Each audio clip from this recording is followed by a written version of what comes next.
Frank ने जैसे ही remote का बटन दबाया, उसके खाते में सीधे $1 बिलियन आ गए। इससे पहले कि वह कुछ समझ पाता, उसके सामने 20 लग्जरी कारें आकर रुक गईं। फिर उसके वही माता पिता, जो 3 दिन पहले तक बहुत गरीब लग रहे थे, कार से उतरकर उसके पास आए। फ्रैंक हैरान रह गया। उसे लगा जैसे उसकी जिंदगी किसी ड्रामा सीरीज जैसी बन गई हो। उसने अपनी नई पत्नी लीसा का हाथ पकड़कर कहा, तो ये कहानियां सच होती हैं। मेरे माता पिता दुनिया के सबसे अमीर लोग हैं और मैं उनका खोया हुआ बेटा हूँ। 20 साल पहले जब फ्रैंक छोटा था, वह अपने माता पिता से बिछड़ गया था। उसे लगा था कि अब वह उनसे कभी नहीं मिल पाएगा। वह अकेले बड़ा हुआ और बाद में लीसा से शादी कर ली। लेकिन शादी के दिन अचानक उसके माता पिता वापस आ गए। असल में इन 20 सालों में वे एक बहुत बड़ी कंपनी के मालिक बन चुके थे। उनके पास इतनी दौलत थी कि उसकी कोई गिनती नहीं थी। लेकिन सारी दौलत देने से पहले वे अपने बेटे का दिल देखना चाहते थे। इसलिए वे गरीब गांव वालों का रूप बनाकर आए। उनके हाथ में सिर्फ एक देसी मुर्गी थी। वे देखना चाहते थे कि फ्रैंक उनका सम्मान करता है या नहीं। लेकिन जैसे ही लीसा ने फ्रैंक के गरीब दिखने वाले माता पिता को देखा, उसे बहुत शर्म आई। उसे ऐसे सास ससुर बिल्कुल पसंद नहीं थे।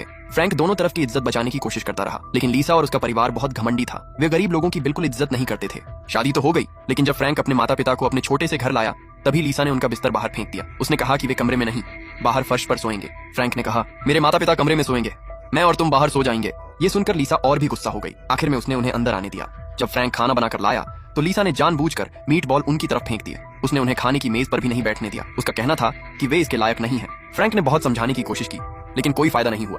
फिर लीसा गुस्से में बोली, अगर कोई भी इनके साथ बैठकर खाना खाएगा तो मैं अभी तलाक ले लूंगी। इस बार फ्रैंक का सब्र टूट गया। उसने कहा, ठीक है, अगर यही चाहती हो तो आज से हमारा रिश्ता खत्म। लीसा ने सोचा था कि फ्रैंक डर जाएगा, लेकिन इस बार वह सच में तलाक चाहता था। दोनों ने तय किया कि 3 दिन बाद तलाक के कागज पर साइन करेंगे। फ्रैंक के माता पिता सब कुछ देख रहे थे। अब उन्हें यकीन हो गया कि उनका बेटा अच्छा इंसान है। उन्होंने भी फ्रैंक का साथ दिया और कहा, ऐसी लड़की कभी हमारी बहू बनने के लायक नहीं थी। उन्होंने फ्रैंक से कहा कि तलाक के बाद उसके लिए एक बड़ा सरप्राइज होगा। लेकिन उस समय फ्रैंक का मन बहुत दुखी था। उसे लगा कि उसके माता पिता सिर्फ उसे दिलासा दे रहे हैं। 3 दिन बाद फ्रैंक तलाक के लिए ऑफिस जाने लगा। जाने से पहले उसके पिता ने उसे एक रिमोट दिया और कहा, तलाक पूरा होने के बाद ही इसका सफेद बटन दबाना। फ्रैंक ने बिना कुछ पूछे रिमोट रख लिया। ऑफिस पहुंचते ही लीसा भी आ गई। उसके साथ उसकी 2 सहेलियां भी थीं। वह लगातार फ्रैंक की बेइज्जती करती रही। जब सामान बांटने की बात आई तो लीसा ने कहा कि उसे फ्रैंक की थोड़ी सी कमाई में कोई दिलचस्पी नहीं है। फिर उसने कहा, तलाक होते ही मैं दूसरी शादी करूंगी। इतने में जॉनी वहां आ गया। वह खुद को एक अमीर लड़का बताता था। तभी फ्रैंक को पता चला कि लीसा काफी समय से उसे धोखा दे रही थी। लीसा की हरकत देखकर उसकी अपनी एक सहेली भी गुस्सा हो गई। उसने लीसा को सबके सामने गलत कहा। फिर उसने फ्रैंक से उसका पहचान पत्र मांगा। अपना पहचान पत्र भी निकाला और दोनों कागज क्लर्क को दे दिए। उसने कहा, हम दोनों की शादी दर्ज कर दीजिए। फ्रैंक और लीसा दोनों हैरान रह गए। असल में वह लड़की बहुत समय से फ्रैंक को पसंद करती थी। उसे फ्रैंक के पैसे नहीं, उसका अच्छा दिल पसंद था। शादी का कागज मिलते ही वह फ्रैंक का हाथ पकड़कर बाहर निकल गई। उसने कहा, चाहे तुम्हारे पास सिर्फ एक ई-बाइक ही क्यों ना हो, मुझे कोई फर्क नहीं पड़ता।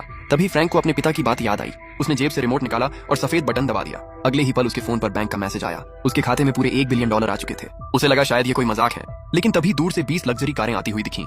सारी कारें उसके सामने आकर रुक गईं। उनमें से उसके माता पिता उतरे। इस बार वे महंगे कपड़ों में थे। अब उन्होंने अपनी असली पहचान बता दी। वे फ्रैंक को अपने साथ घर ले जाने आए थे। ये सब देख